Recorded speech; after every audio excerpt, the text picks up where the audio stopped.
Well, in 1994, as you know, Northern Ireland was still in the midst of a conflict, and as a playwright, you're always trying to reflect or stand outside of the situation and write a play, a drama about your life and what's happening around you.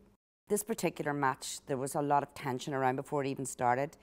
People kind of knew that there would be a lot of negative feeling around the football match because it was the Republic and Northern Ireland, and they reckoned a lot of the Catholic support, national support, would be supporting the Republic of Ireland.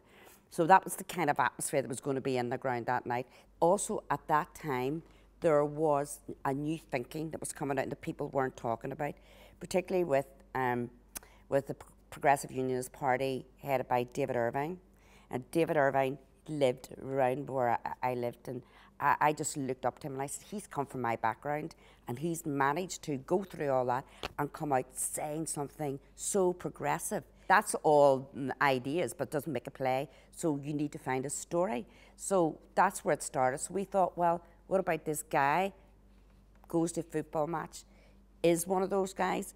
Dan Gordon, who was the original actor, came from my background, so it was our own political awakening journey as an actor, as a writer, and that's why it worked. Plus, we were both professionals in our business, so we knew how to write a story and we knew how to act a story, and we had a very good director then, Pam Brighton, and that's how it came together. The football match was the backdrop.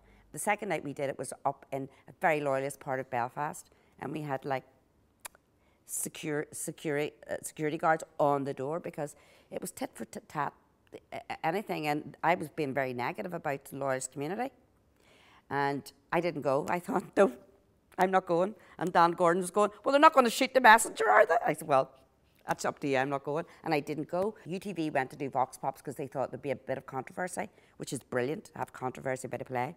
And DUPS, I think he was assistant mayor, and they interviewed him afterwards, and he said, well, what did you think? He said, a lot of that play I didn't agree with. He said, but I killed myself laughing.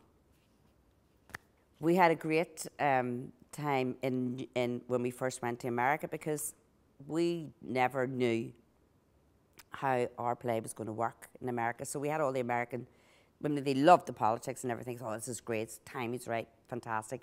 So Dan and myself went over to America, and all the producers came in to see it, to make sure everybody could understand what they were saying, what Dan was saying. So the end of it, the scene where he's in the Dole office, of course we had to use welfare office, but that was fine, we didn't mind doing that. And he goes, oh, fresh clams, I just love fresh clams. Because then he could really, kind of, a person not seeing them for the first time, he'd really get into them and humiliate them and bully them. And so at the end of it, they go, yeah.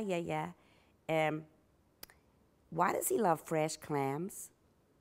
And Dan went, no, it's not something you eat. So he explains what fresh clams. Oh, right.